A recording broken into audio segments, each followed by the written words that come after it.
Olá, eu me chamo Alessandra, eu sou nutricionista e hoje eu quero trazer para vocês algumas questões comentando acerca do conteúdo anteriormente. Se você não assistiu, aqui vou deixar aqui no cards a nossa aula de gestação. Agora eu vou trazer algumas questõezinhas para você, tanto de concurso como de residência, que acabam caindo bastante. A primeira questão é da prova da UFRJ.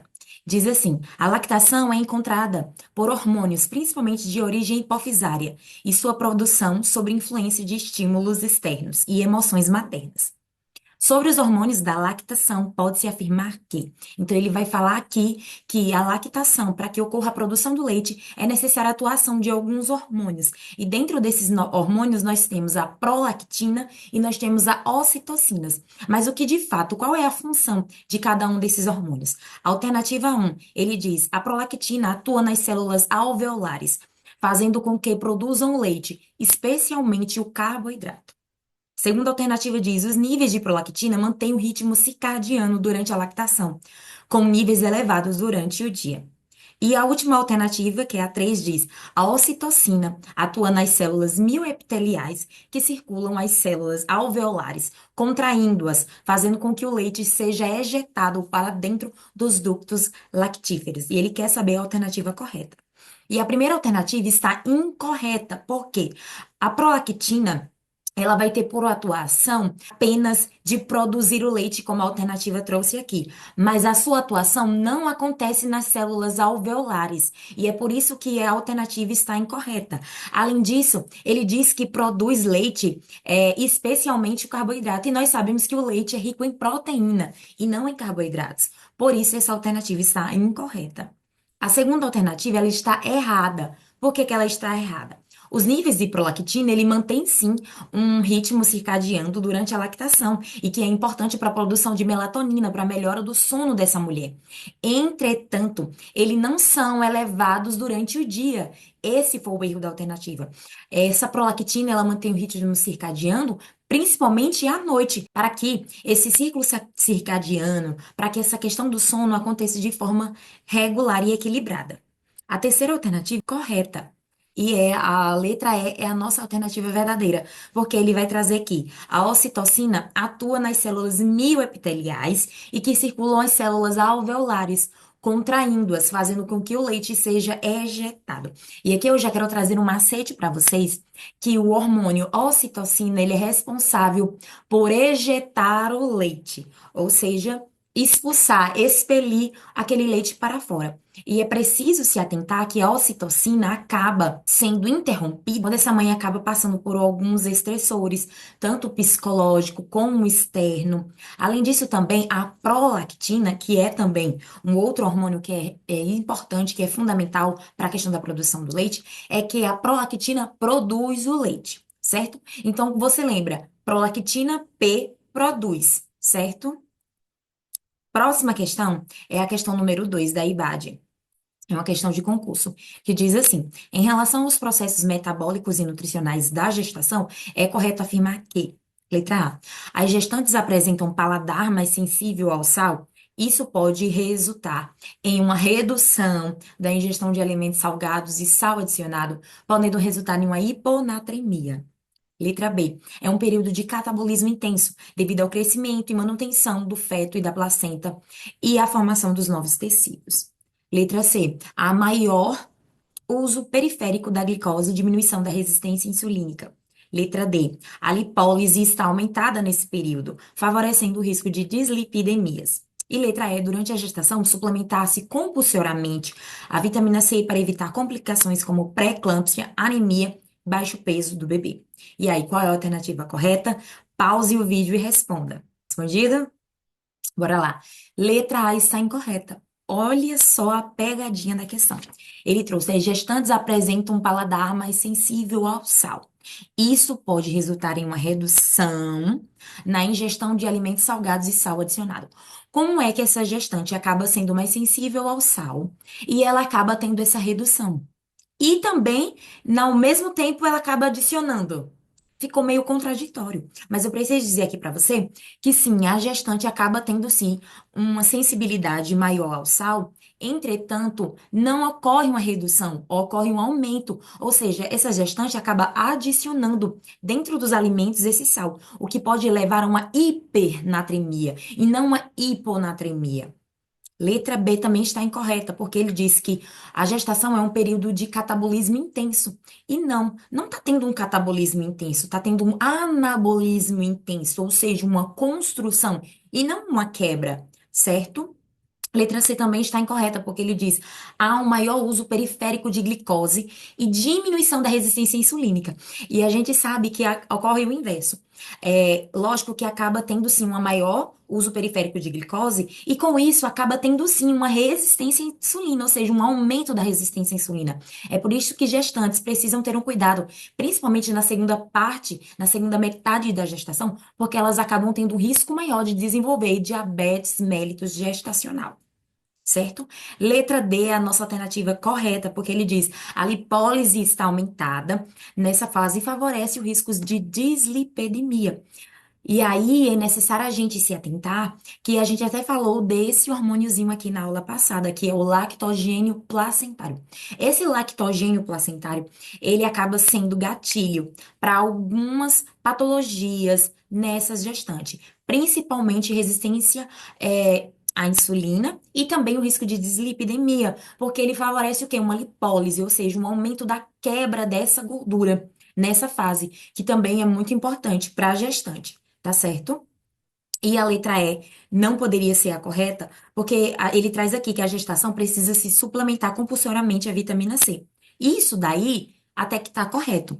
É necessário sim a gente, nós nutricionistas, nos atentarmos acerca dos níveis de vitamina C nessa gestante, que são muito importantes aí no processo antioxidante, na melhora da saúde dessa gestante. Só que ele diz aqui que é para evitar complicações como pré-eclâmpsia, anemia, baixo peso do bebê. E a gente sabe que não é bem assim. Na gestação, a gente precisa se atentar que essa gestante, ela precisa suplementar algumas vitaminas e alguns minerais. E quais são as vitaminas e minerais que são de extrema importância para essa gestante? Ferro, o ácido fólico. Esses dois, eles precisam ser suplementados na fase de pré-concepção. Lembra lá que é aquela fase digamos que é os 90 dias, que a gestante está se preparando para uma gestação. Então, a gestante acaba procurando você, nutricionista, para poder, assim, conseguir obter sucesso na sua gestação. Então, antes mesmo dela ficar gestante, ela precisa fazer a suplementação do ácido fólico. São muito importantes, porque o ácido fólico, ele acaba reduzindo os riscos de abortos, assim também como ele melhora a questão da ovulação. Nisso também, a gente precisa se atentar que existem algumas vitaminas que são importantes, mas é preciso fazer exames bioquímicos para saber se essa gestante está tendo alguma deficiência, que é a vitamina A, a vitamina C, cálcio, zinco e ômega 3. Essa classe de vitaminas e nutrientes são muito importantes para essa gestante. E nela vai compreender alguns valores específicos, se essa gestante é uma gestante que é adulta ou se essa gestante é uma gestante adolescente.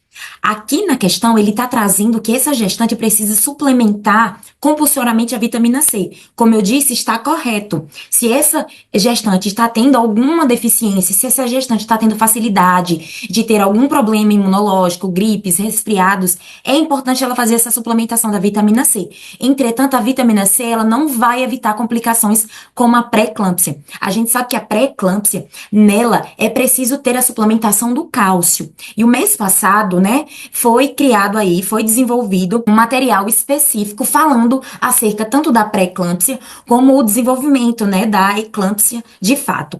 E a anemia não tem nada a ver aqui com a questão da vitamina C, porque a gente sabe que a anemia, ela pode ser decorrente tanto da deficiência de ferro, também como da deficiência do ácido fólico e da vitamina B12, ou até mesmo da vitamina E. Quarta questão, ele traz aí pra gente.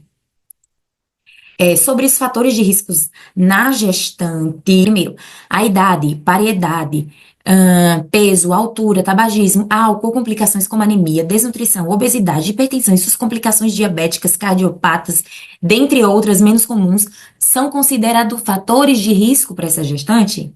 Será? Segunda alternativa, os riscos associados à gravidez na adolescência são vários. A idade ginecológica, intervalo entre a menarca e a gestação, considerada adequada para gestantes adolescentes, é maior do que 2 anos, indicando, portanto, uma completa maturidade biológica, mesmo que a idade cronológica seja menor do que 19 anos de idade. Será que essa alternativa está correta? Terceira alternativa, a obesidade durante a gestação parece estar associada ao nascimento da criança com defeito no túbulo neural, independente das condições do ácido fólico materno. E a última, quarta, o consumo ocasional de uma taça de vinho em presença da alimentação não exerce efeitos prejudiciais ao feto. Será que essa alternativa está correta? Essa questão de prefeitura, gente, é uma questão considerada difícil, tá? E nela a gente vai conseguir revisar alguns conceitos. Por isso, pausa o vídeo e responde aí. Respondido? Bora. Qual das alternativas está incorreta, né? Bora lá. Primeira, corretíssima. Todos esses fatores são considerados fatores de risco para a gestante. Porque se essa gestante tiver uma idade maior do que 40 anos de idade, alguns estudos mostram que a partir dos 35 a 38 anos de idade, essa mulher já tem uma dificuldade para conseguir uma gestação. Então, paridade é uma primeira gestação, é uma segunda gestação. Então, por ser uma primeira gestação, acaba sendo também um fator de risco aí para essa gestante desenvolver até mesmo algumas doenças que podem ocasionar ou até mesmo alguns desequilíbrios. Além disso, peso, altura, o tabagismo, a gente sabe que o álcool, a anemia, desnutrição e todas as doenças crônicas não transmissíveis acaba sendo sim fator de risco para essa gestante. Segunda alternativa está incorreta, porque ele diz aqui, olha, é muito interessante essa questão, que existem alguns riscos associados à gravidez na adolescência. E a idade ginecológica, que é esse intervalo entre a menarca e a gestação, é considerada adequada para gestantes adolescentes. É aquela maior que 2 anos. Gente, não é considerado adequado esse intervalo, porque perceba, é um adolescente que está passando o crescimento de alguns hormônios do corpo, ou seja, o corpo não está preparado para uma gestação. Então, ela não é considerada adequada. Mas gestantes adolescentes que têm 2 anos depois da sua menarca, pode sim indicar uma maturidade biológica, certo? Mesmo que essa idade cronológica seja menor que 19 anos. Então, é considerado desfavorável, é por isso que tá errado. E essa referência, gente, eu tirei do livro de Cosolino, certo? Para vocês depois darem uma olhadinha. A terceira alternativa está corretíssima, porque, gente, a obesidade é um fator de risco extremo para a gestante, não só por conta do peso elevado que pode contribuir aí complicações na respiração, complicações na circulação, não é só pensando nisso, mas também porque essa obesidade, independente das condições de ácido fólico que essa gestante venha a ter, porque a obesidade ela contribui para a deficiência do ácido fólico, certo? E a última alternativa também está correta, o que parece até mesmo loucura, né? Mas, sim, de acordo com Vitolo e de acordo com Cosolino, por isso que eu tirei essa questão, ela foi tirada justamente dessas referências, então ela vai nos trazer que o consumo ocasional, gente, lembrando, é de forma esporádica, não é algo que semanalmente essa gestante vai estar consumindo. Tá? De forma ocasional. Uma taça de vinho na presença da alimentação, de uma boa alimentação, não exerce efeitos prejudiciais ao feto, certo? E por isso, a alternativa correta aí é a letra D. E essa foi as nossas questõezinhas de hoje. Eu espero que vocês tenham gostado. Eu espero que tenha dado para você revisar alguns conceitos que são de extrema importância para o público da gestante. E é isso. Até o próximo vídeo e tchau, tchau!